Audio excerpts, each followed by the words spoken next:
Could the Boston Red Sox offense be worse off in 2025 than it was in 2024? More on today's Locked On Red Sox.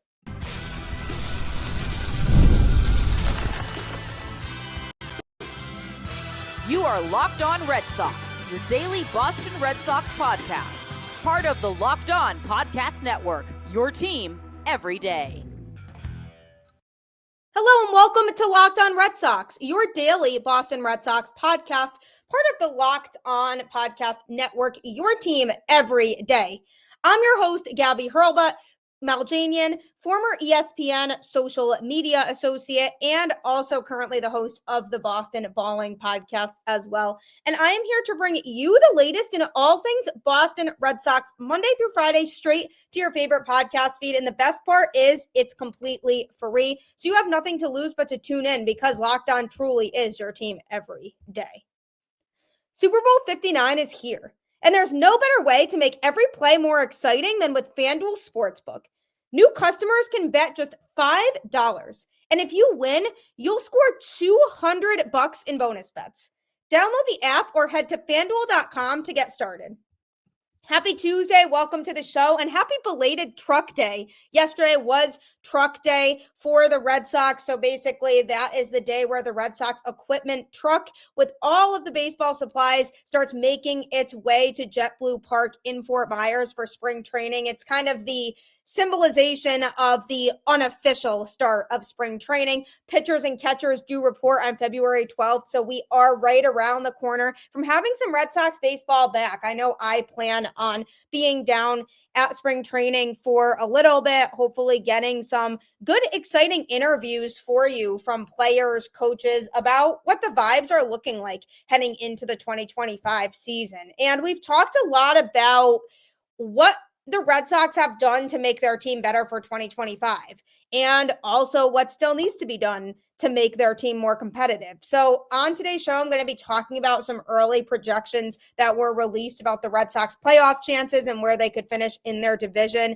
as well as some spring training hopes. But first, we have to talk about the Red Sox offense, because heading into the offseason, one of the biggest things that the Red Sox needed to do to improve their roster was acquire a right-handed bat, somebody who could help produce in the middle of the lineup, because the Red Sox have a very left-handed heavy lineup. And during the course of the 2024 season, they got destroyed when there were lefties on the mound. So they needed to acquire somebody who could at least help stabilize the lineup a little bit and find some more success against left-handed pitching. Now, not that Alex Bregman hits particularly well against lefties, but he does put up good numbers at Fenway Park. He always has throughout the course of his career. And he is a name that's been associated with the Red Sox for a lot of this offseason, because the Red Sox were rumored to be a team that was at least in some capacity interested in Alex Bregman. But according to people around the Red Sox and what I am personally hearing, the Red Sox are not interested in going 6 years for Alex Bregman.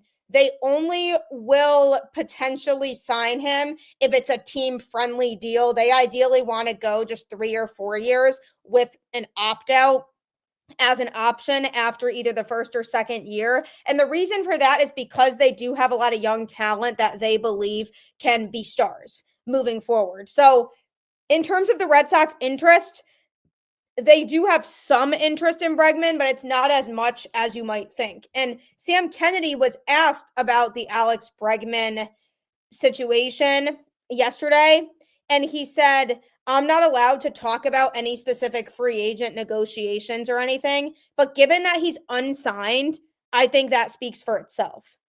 Now, that's a very conspicuous statement that could be determined a couple different ways. It could either be determined that either if we cared about signing him, we would have signed him by now. Or it could be taken as he's still available, so therefore we are pursuing him, but his asking price is too high right now, and that's why he hasn't gotten signed, so we are waiting on the market. It's really hard to know which way that exactly is going, but that's how things have been with the Red Sox over the last few years in general. The front office just has not been very transparent in general about where their head is at and what direction they want to go. And it's been disappointing because both last offseason and this year, they made comments indicating that they were going to have a big offseason and make lots of improvements to the team, only to finish 500 last year and be a borderline playoff team. Now, the reason I feel like they will be a playoff team this year is because their pitching improved from 2024. They should win some more games because they have a better pitching staff and hopefully they will be healthier. So that's definitely a factor, but being just a playoff team isn't really enough for fans, myself included. We want to see a team that can genuinely contend for a World Series. And one reason to me why they might not be able to contend for a World Series is the offense might be worse off than it was last year if they don't bring in that right-handed veteran bat like Alex Bregman. I mean, I'm still confused as to why they didn't want to bring Tyler O'Neill back. Yes, he struck out a lot, but he provided some right-handed power in the Red Sox lineup that they didn't have a lot of. And he's a veteran. And the Red Sox lineup right now lacks a lot of veterans. And you have Trevor Story, who they must be relying on having a big season this year. You also obviously have Devers, who's still relatively young, but has been with the Red Sox for a while now, who is the heart and soul of the lineup.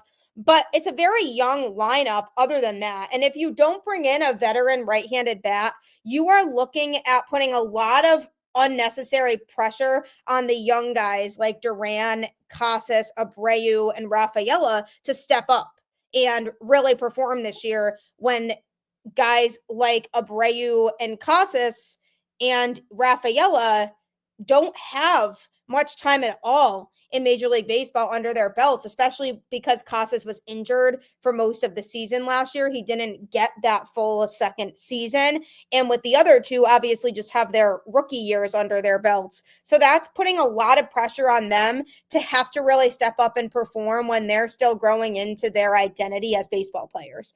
And not only that, but Breslow did mention at one point that he's very confident in the guys they have coming up through the system. Roman Anthony, Marcelo Meyer, and Kristian Campbell. He feels like those guys will be stars, which, yes, one day, hopefully they will be stars, but you can't expect that out of them when they first get called up. And while it generally wouldn't be an issue that they want to wait on those guys, they've been waiting for a few years now, and actions speak louder than words. And if they were more transparent as a front office and said, we want to wait for these guys to come up, so we're not going to be making a lot of big moves to add to the lineup. Until then, at least people, even if they're frustrated with that approach, would know what the situation is. But they can't go out and say they're going to have this huge offseason and make lots of moves to improve, and then it appears they're sitting around waiting for their prospects. That's putting even more pressure on the prospects when they first get called up, because not only do you have a group of players who are going to have to get acclimated to playing at the major league level, but on top of that, you're also going to have to put this unnecessary pressure on them to perform right away at a high level, and they might not all be able to do that. So to me, that's a bit of a concern, is if you don't add that veteran bat that's right-handed to the lineup, you're asking for a lot more right away from these young guys who are just getting exposure to the majors and the guys who haven't gotten any major league exposure yet. And that's not necessarily fair to do if you're the Red Sox. And that could be mentally taxing on some of these guys if they get their opportunity to get called up at some point this year and they're really excited about it, but then they know, hey, I have to step up even more because the Red Sox are relying on me heavily. I just feel like having a veteran in that lineup that's experienced and knows what it's like to win can really help guide some of these younger players and relieve some of the pressure that would be placed on them to allow them to focus more on their development and getting to where they want to be before they're immediately seen as the guys that the Red Sox have to rely on the most in the lineup. So where the Red Sox were at in 2024 in terms of a lineup, their batting stats generally were pretty good. They were sixth in team batting average with a 252 overall and 1,404 hits. In terms of runs scored, they were ninth with 751 total runs scored, averaging 4.6 runs per game and recording 724 RBIs. You'll never guess the number one team in runs scored. You might want to say the Dodgers or Yankees. Nope, it was actually the Diamondbacks with 886 runs scored, which was interesting. The Red Sox were also ninth in home runs with 194, averaging 1.20 per game. That's a number I could see going down in 2025 because one of their primary home run hitters in Tyler O'Neill is no longer on the team anymore. So where are they getting that type of power from in the lineup? Are they hoping that Trevor Story hits more home runs in 2025? Are they hoping that a prospect comes up and can be that home run guy? So that's an area where I feel like we could see that decrease going into this upcoming season because they didn't really replace Tyler O'Neill's power in the lineup. On base percentage, the Red Sox are eighth with 319 on base percentage in 2024 and 493 walks that they took. I mean, that's pretty good getting on base that frequently. And you had guys like Jarren Duran who could get on base a lot. So I still anticipate that the Red Sox will be able to get on base at a pretty high rate. It's just a matter of, do you have guys who can drive them in? Slugging percentage, the Red Sox offense was sixth with a 423 overall slugging percentage throughout the course of the 2024 season with 311 doubles, 30 triples, and 194 home runs. Now, a lot of those extra base hits were coming from the speedy guys in the lineup like Rafaela, Duran, and David Hamilton, guys who could stretch singles into doubles, etc. So they still have that speed in the lineup. So I like their ability to be able to still pick up those extra base hits. Stolen bases, they were seventh with 143, and they were caught stealing 45 times. Now, the really speedy guys on the team really didn't get caught much stealing, so definitely like their ability to steal bases again in 2025. But the biggest hole right now, when you look at those offensive numbers, is clearly the home runs and having that power in the lineup. And yes, you need to be able to generate singles and doubles. And we see a lot of the guys in the Red Sox lineup who had the capability to do that last year. But you also need guys who can hit for power. And yes, Devers can do that. But outside of him, do you really have a lot of guys in this Red Sox lineup that you could feel confident going out there and being able to hit a 3-run home run when you really need it if you're down by a run or two? That's a big area of concern for me. And bringing in a veteran right-handed bat who can hit home runs would be a game changer for this lineup. You don't need a lot of pieces. I just feel like the Red Sox are missing that one big piece in their lineup. They did have lots of swings and misses in 2024, so I'm hoping as a team that gets a little bit better in 2025. I just think the offensive approach in general needs to change going into the year, but adding a guy won't really fix that. I just think adding a guy who has power and is a right-handed hitter could make all the difference in the world for this Red Sox lineup. So are they worse off as a lineup than they were in 2024? I'm inclined to think they might be. Unless they add that piece before the season starts, I'm very concerned that their offensive numbers could decline, which is disappointing because their pitching staff got better and they very much could have been a team that elevated themselves to the level of being a division favorite, but they didn't do quite enough this offseason to make that happen. So is their offense worse off? Obviously, time will tell, but I feel like there's a good chance it could be. And coming up, speaking of projections and where the Red Sox could finish, I'm going to be going over some early projections that came out about the Red Sox division status in 2025 and their playoff chances. So you definitely will not want to miss that. Super Bowl 59 is here. One game, two teams, endless possibilities. And there's no better way to make every play more exciting than with FanDuel Sportsbook. Whether it's predicting the first touchdown, calling the MVP, or even betting on the coin toss, FanDuel makes it easy to get in on the action. With live betting all game long, you can adjust your bets as the game unfolds and feel the thrill from kickoff to the final whistle. The live betting feature lets you stay involved no matter what happens on the field, and the app is super easy to navigate. Plus, knowing that you can place a $5 bet and potentially win $200 in bonus bets for the Super Bowl, that's the icing on the cake. Download the app or head to fanduel.com to get started. Bet just $5. And if you win, you'll score $200 in bonus bets. That's fanduel.com. Bet with FanDuel, official partner of Super Bowl 59. You could make a lot of money on this game if you take advantage of everything FanDuel has to offer.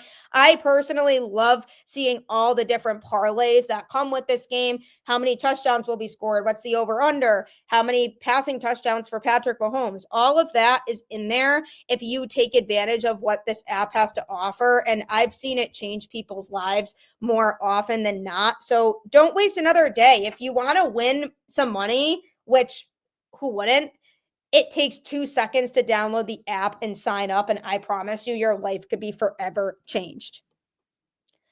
As Red Sox fans, we want our lives to change for the better because we want to see a competitive team in 2025. We want to see a team that can go out there and be competitive for 162 games and make the playoffs and have a legitimate chance at going to the World Series.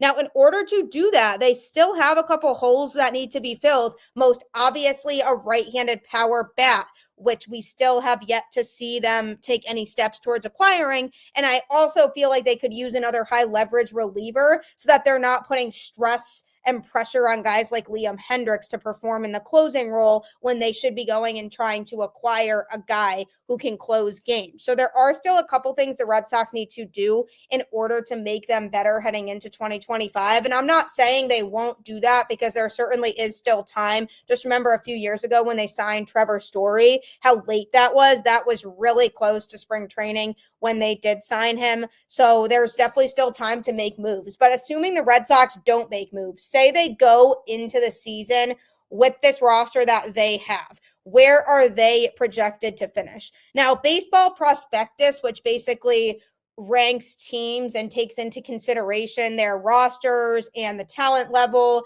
and their past performances with each player and metrics, and a lot of different things get taken into account, and they go and they rank teams in different categories.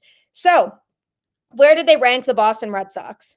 So earlier in the day yesterday, they took the Boston Red Sox and projected them to finish in last place in the American League East in 2025 with only a 12% chance of making the playoffs.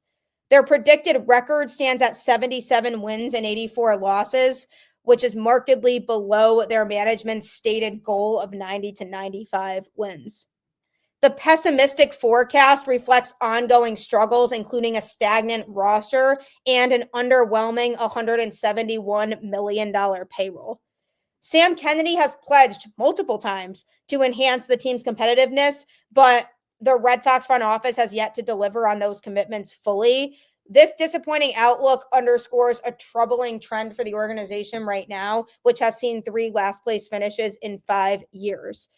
Their World Series chance right now is at 0.4%, which, yeah, I mean, I'm not overly surprised that they don't have a strong possibility of making the World Series right now because, yes, their pitching staff is better than it was in 2024, but considering where they were at last year, it's not realistic to think they're going to make the World Series unless they just drastically have everybody perform at the highest potential that they can.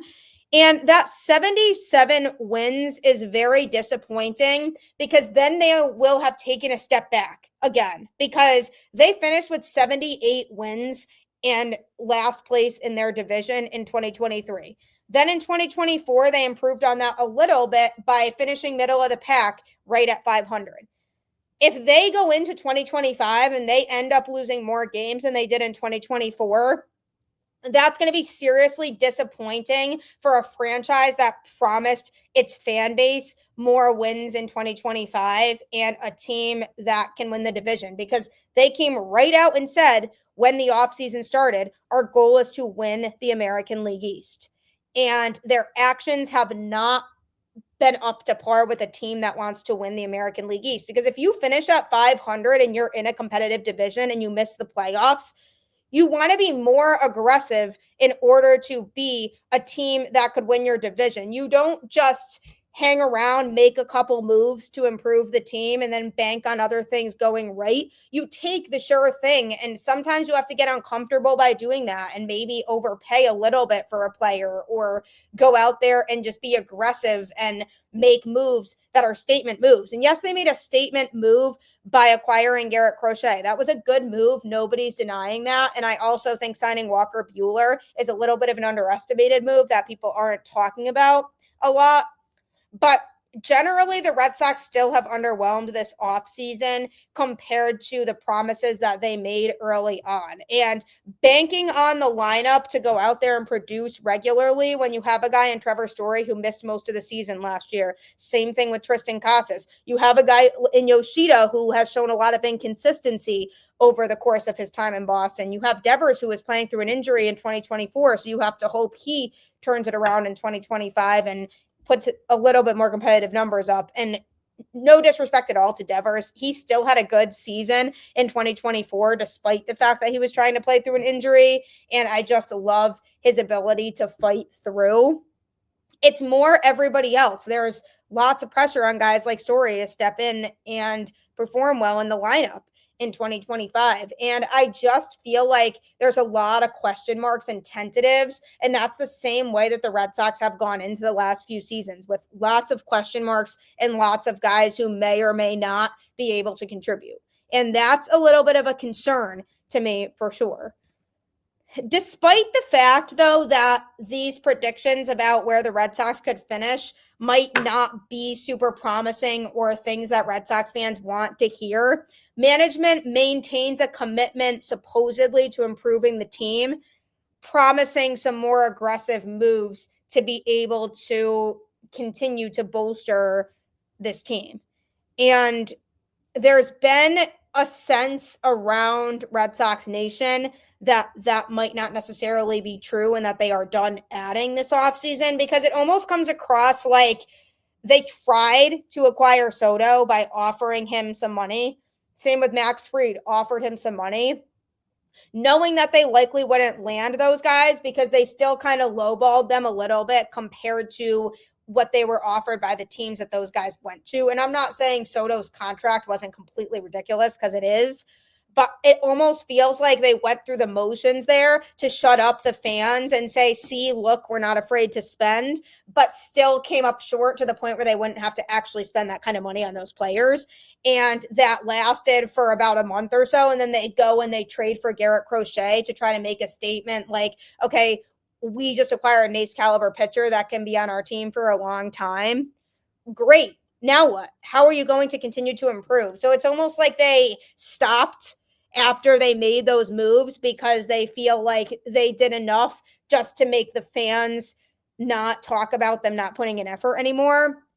But they still haven't crossed over that line of wanting to really do everything that it takes to get more talented players in Boston. And it's frustrating because you have teams that are going out and spending money. The other teams in the division are continuing to make moves. I mean, you think about a team like the Yankees, for example. They went out and they committed to Max Fried. And obviously his contract to me is probably going to not age very well. He'll be really good for the first few years, and then he'll probably start to fall off just because he's on the older side. But they weren't afraid to go out there and get a little bit uncomfortable and make a move to solidify their rotation. Their starting rotation is going to be better than it was in 2024, and they just made the World Series in 2024. And the Red Sox will have a better rotation in 2025 than they did in 2024, but they finished without making the playoffs. Now you have to continue to add to other areas of the roster. It's natural that a team that made the World Series won't have as many holes to fill as a team that finished 500 and didn't make the playoffs will. It's common sense. And the Red Sox are approaching it as if they didn't have as many holes to fill when in fact they did. So I wouldn't be too alarmed by projections. That is what they are, projections. You never know with injuries. I even saw from this same company, Baseball Prospectus, that they gave the Dodgers a 100% chance of making the playoffs. That's just not realistic. There's no guarantee of making the playoffs. You don't know how things are going to play out with injuries. You don't know if a player is going to have a down year or not. There's a lot of unknowns going into the season, and that's why you play the games, because you really don't know. So I wouldn't read crazy into those projections. I don't agree with the 77 wins personally. I think they will win more games than that. I think they'll win enough games to make the playoffs, and I definitely don't think they will finish in last place. However, do I think they'll make a deep run in the playoffs? Absolutely not, unless they acquire a couple more big pieces and really establish themselves as division favorites, because right now they're in the conversation of being a team that doesn't have a shot of making a deep run. And why are you almost eliminating yourselves before even stepping foot on the field? Why not just go and pay people and get yourselves a little bit uncomfortable and put the players on the field that can help the Red Sox win? But that's where those projections are right now. Take with that what you will. I'm saying take it with a grain of salt, but if they genuinely feel, based on stats and the players that the Red Sox have on the roster, that that's where they'll finish, then there are major concerns about the Red Sox front office right now. Do those concerns extend to the prospects? Hopefully not. And coming up, I'm going to be talking about spring training, as it's right around the corner, and some things that I hope to see come out of spring training for the Red Sox. Locked On Red Sox is available wherever you get your podcasts. Just subscribe on any podcast platform, including YouTube, and you can hear new Red Sox episodes every day talking about your favorite team. I will be here increasing back up to 5 episodes a week starting next week. So you will hear me again Monday through Friday as spring training approaches. And you can also check out many of our other Locked On shows, including Locked On MLB. I do appreciate you making Locked On Red Sox your first listen. But if you're looking for a second listen, Paul Sullivan, aka Sully, is great and will keep you up to date on everything going on around the league. So if you want to listen to his show, you can catch it on YouTube or wherever you get your podcasts right after this. Spring training is officially almost here, and I could not be more excited. I love seeing the players out there in the warm weather, all excited for the season. You have a mix of veterans who are ready to go and improve on their performances from last year. You have prospects who are hoping to prove themselves and earn starting spots on the team. So lots of storylines to look out for when it comes to the Red Sox going into spring training. But some of the things that I hope to see involve the prospects in their development. For example, Kristian Campbell is a name who has been highly regarded among the Red Sox community as somebody who could come up and be a huge factor in the future for the Red Sox. Will he earn a starting spot in the Red Sox lineup come opening day? That's still to be determined, because you have both him and Vaughn Grissom, who will be fighting for second base to be the everyday second baseman heading into the season. And the Red Sox weren't sure about which one of them was going to be the starting opening day second baseman. And they did say a lot of it would be determined based on what happens during spring training. So that's exciting, because you have two guys who both haven't shown what they can do at the major league level, because Campbell hasn't taken a major league at bat yet, and Grissom just hasn't had a lot of time up in the majors yet. So these are two young players who are both hungry to succeed. So I'm excited to see how that goes during spring training. I'm excited to see what they both bring to the table, and I feel like we could see a lot of special things from both of them. Now, again, like I talked about before, it'd be nice to have acquired a veteran who we know could be there as the starting second baseman, so that those guys can stay in AAA for a bit and continue to work, because Vaughn Grissom, I feel like, could use some more reps in AAA because of the fact that he has been injured and didn't get to play a lot in the majors. I feel like getting some more reps in AAA could really benefit him before he comes back up to the majors. And Kristian Campbell, rather than the Red Sox feeling backed into a wall like they have no other choice, it'd be nice if they had the option to be able to keep him in AAA for a little bit. And then even if the opportunity arises during the season and he's continuing to impress in the minors, then maybe call him up to the major league level. But if the Red Sox are not going to do that and they're not going to acquire a right-handed veteran bat, we have to assume that one of those two players is going to be the opening day second baseman. And the question is going to be, which one of them will it be?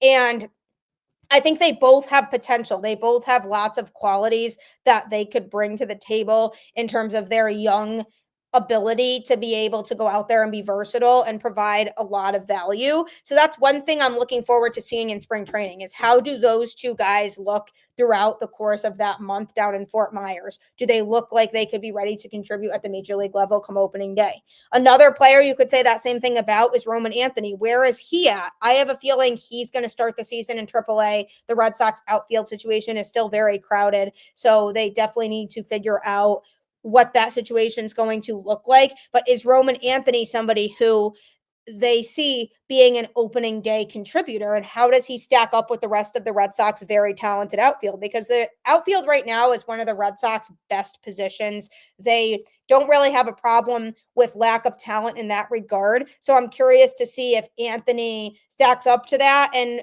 throughout the course of spring training, what do we see from him and how developed do we feel like he is? And if the Red Sox feel like he's ready to come in and start opening day in the outfield, what happens with the rest of the outfield and who do they move and where do they move them? So that's another storyline I'm looking forward to following over the course of spring training. And finally, Rafael Devers and Trevor Story, guys who both were battling injury in 2024, guys who want to really turn things around in 2025. And for Devers, it's not even really fully turning things around. It's just improving his numbers a little bit. But Trevor Story is hungry to have a good season in 2025. And I think we'll be able to really tell based on how he looks in spring training, how prepared he is for the season, because this is the first time he's getting a full spring training with the Red Sox. So I'm excited to see him out there and see what it does to benefit him, because I have a feeling if he has a really good spring, we have lots to look forward to from him going into the 2025 season, because his offensive productivity has not exactly been there in the games that he's played in the Boston Red Sox uniform. So I'm hoping we can kind of push that out of him in 2025 and maximize his ability level, because we know defensively he'll help this team get better, but we need to see more of that offensive value from him. So I'm really looking forward to seeing him and how he performs in spring training, as well as how the catching situation plays out. That's another scenario in which I'm really curious about, because you have Connor Wong, who obviously is going to be the starting catcher, but the backup catching situation, there's still a bit of a gray area. The Red Sox acquired a few catching options this offseason, so they could play around with some of those guys to see who could be the backup to Connor Wong on the major league roster and who's going to stay down at the minors to work with the pitchers down there. So lots of things to be excited about when it comes to spring training. Hopefully the Red Sox continue to focus on filling their areas of need before the season starts, but we'll have to see what happens there. As always, I appreciate you tuning in to Locked on Red Sox. And like I always say, keep the faith, go Red Sox, and I will catch you on the flip side.